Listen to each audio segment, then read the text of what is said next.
Hi, my name is Dee Presentation, and I'm going to be talking to you guys about reflex sympathetic dystrophy syndrome, otherwise known as, actually more commonly known as, complex regional pain syndrome. Thank you. So, what it is, it's a chronic neuroinflammatory disorder. Basically, it happens after a trauma, injury, or surgery.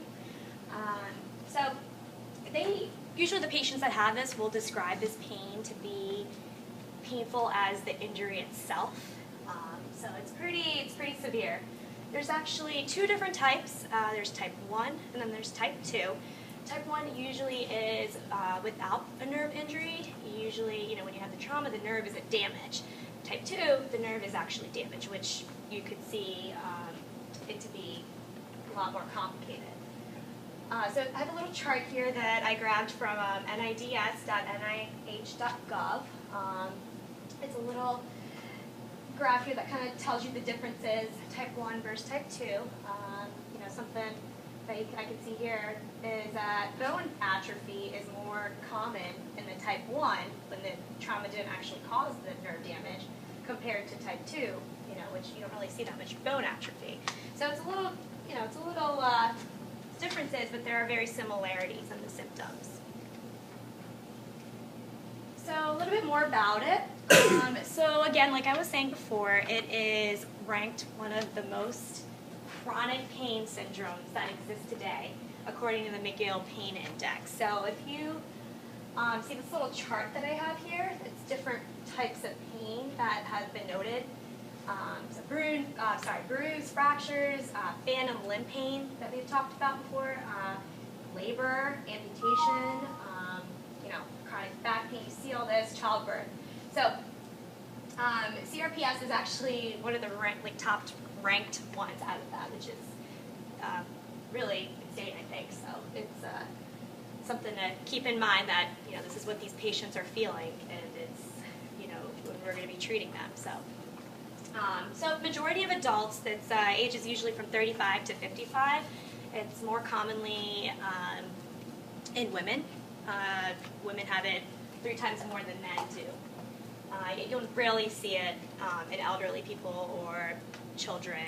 So I found this little chart here from orthoinfo.com. 75, and then there was also an article in there that would happen in 2010. 75% will actually return back to normal.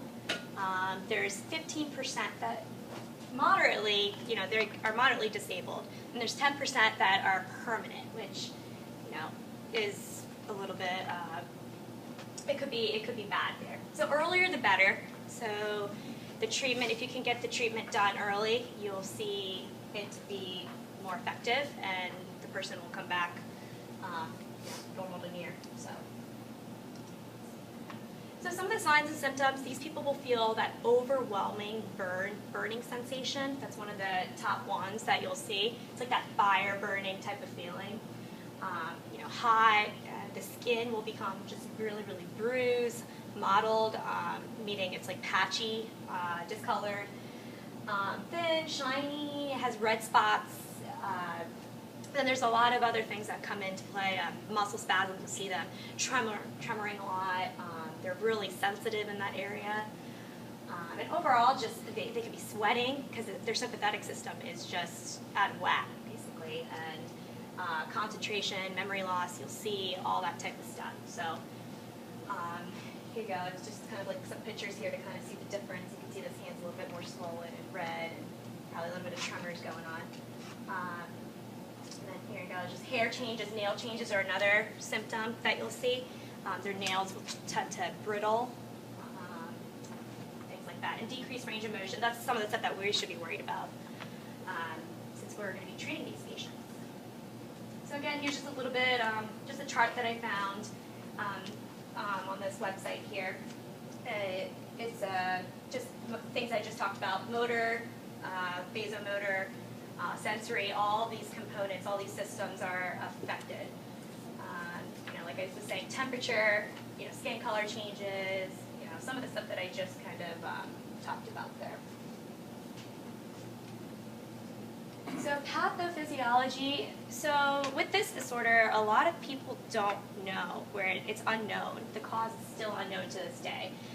There's a bunch of researchers, investigators that have done studies, past studies on this, but they've never found anything that actually is the true cause of it. So overall, they say that it's a damage to the central and peripheral nervous system. So there's a short circuit somewhere in there where, automatically we feel this pain. We get this, if we injure ourselves, we talked about our inflammatory response where we kind of feel that pain sympathetically. We do all these chemical mediators come into play, blood vessels, all this stuff happens to us.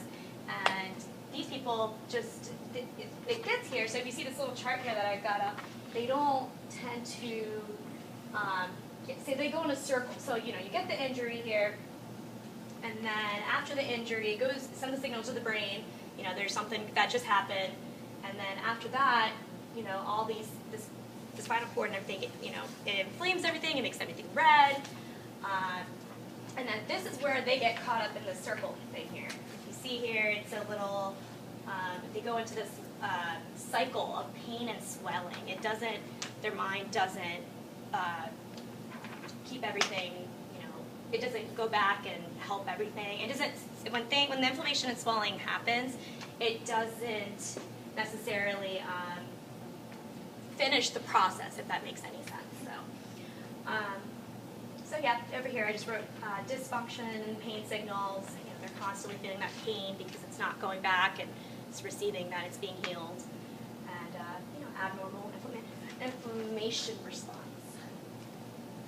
So some risk factors, again, like I was saying in the beginning, it's usually due to a trauma, injury, or overall illness. One of the biggest ones that I saw was a motor nerve injury in general. So that was that type 2 I talked about in the beginning. Females, smoking, drug abuse, things like that. If you have anxiety, depression, you're going to be in more risk for having this. And then just being immobile. If you get injured and then you just go back to being, sitting on a bed or working at a desk, they have more risk for this too.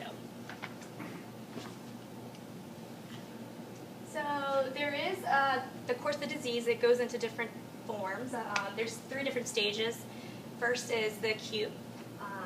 That usually happens between 0 to 3 months, and this is when they'll see a lot of redness, swelling, that sensitivity skin, like all that type of stuff is in the beginning. You see this picture here, you'll see this, most likely she's going to be in an acute phase. So she's probably feeling, burning and all this, that fire burn that, we're talking about. So that's all in acute phase. Then it goes into dystrophic phase, which is between 3 and 6 months. So with that, that you'll start to see muscle aching, muscle atrophy, achy, patchy skin, discolored skin, stuff like that I was talking about in the beginning, brittle skin, brittle nails again. Stage 3 is going to be the atrophy. So this is when the person doesn't really necessarily get better with their treatment. They're kind of stuck in this phase and it's there for a very long time. They have osteoporosis, muscle wasting. Now the skin tends to be more shiny and dry. And it could actually spread to other parts of the body too, so it could be a scary thing. Okay, so medical treatment. So there's a lot of different forms of medical treatment here. We have drug therapy, and that could be anything from, our typical pain relievers, our, non-inflammatory drugs that we usually take. Usually doctors will prescribe Tylenol or Advil and ibuprofen and things like that in the beginning. And then it could, if it's worse, they'll start to, put some corticosteroid shots. They'll, have you get they'll try all these different types of drugs here. Opioids is another one. And then this is our big one here, physical therapy. So that's going to proven to be very effective for these patients, especially again in the beginning phase when they first get diagnosed for it. And then if that doesn't work, they start to do these sympathetic nerve blocks. And that, basically a shot in the spine, they'll be able to block that sympathetic nerve reaction to it. Because overall, it's just the hyperactivity of the sympathetic nervous system. So they're just trying to shut that response down a little bit. And then spinal cord stimulation, if it still's not working, and then surgery is another one. So I know this is like a big, long chart here, but I thought it was pretty good because it really breaks everything down. So, they get diagnosed with CRPS, then they try physical therapy, and the steroids, the non-inflammatory, the non-steroids, and then if the pain's controlled, and they're able to do, I don't know if you guys can see this here, but they're able to do physical therapy, then, they'll just taper the medications. If it's moderate pain, they'll try those opioids I was talking about, pain control, persistent pain, and then if it's severe, that's when that sympathetic block comes in. If they have a positive response, you'll see that that's the, more sympathetic nerve blocks if it's negative. So there's also a somatic block too, so it kind of just breaks everything down there. So for us, this is going to be big. We're going to probably see these patients all the time. So we have to, one of the biggest things I've read in research is not to ice. We don't want to ice. So I kind of got rid of that price little factor in there. So it's protect, elevate, and compress. We want to, decrease that pain, edema. We want to, just start to calm everything down in the beginning when it's in that acute phase. And then, no ice over there. It says that, it can actually damage the myelin sheath on the nerve, so it's important to do. And of course, massage is going to be a big one because they have very sensitive skin. So some of the stuff that we talked about, doing desensitizing the skin, the extremity is going to be really important. And then retrograde, we've learned about. Now we're learning into retrograde. So having them, get up and then just like bringing all the fluids down. Range of motion is going to be affected, so we have to work on flexibility, stretching, especially in the beginning, and mobility. It's going to be all part of range of motion, and then strength training, of course, because they're losing muscle, so that's going to be really, really important to restore that and prevent that atrophy, because there's going to be more risk for osteoporosis and things like that. So I have this little video here that kind of just, it's a lady who has this. Just pull it up. Can I just pull it up?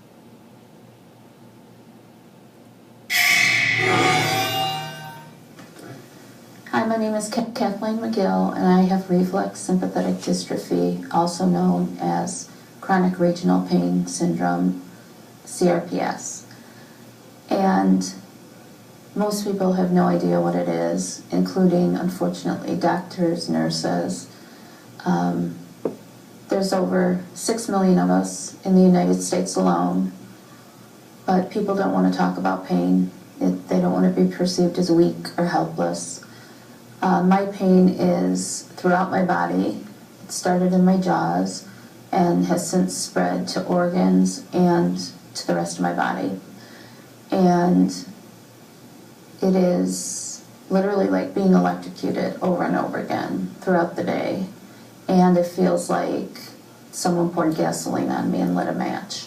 It's just chronic pain every day, 24 hours a day, constant.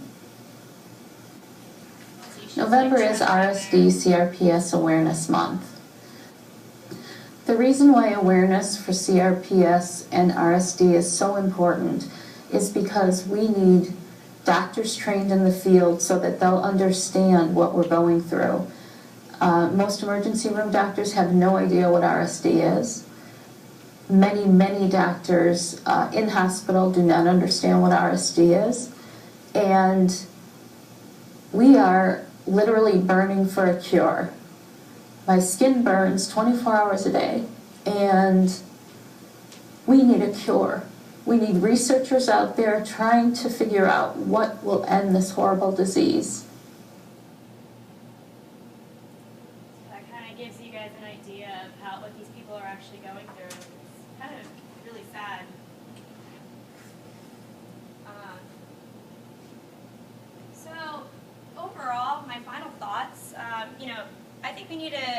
advocate for, you know, more extensive research. There's not enough research out there to help these people because, like she was saying in there, there's these doctors, you know, they go to these hospitals, they don't really know anything that's, you know, that they're doing, and they just think, oh, she just has that pain, she's depressed, and they send these guys home, and then, you know, you don't really, this lady's feeling 24 hours of pain, so it's pretty scary. So let's all be better clinicians. That's something that, you know, we should all be better clinicians, and since we're going to be seeing these people, we're going to be part of their care, why don't we try to, you know, help these people and understand, and then them always complaining about pain and pain. I've seen this in therapy clinics all the time, you know, and then therapists going back, I'm like, oh, here we go again, like that type of, why don't we actually take the time and listen to them and understand, you know, so kind of see what's going on, and, you know, there's actually like a physiological thing going on in their body, so it's important. And then, so overall, just, you know, let's all provide better quality of care and help individuals live a happy life. So, any questions?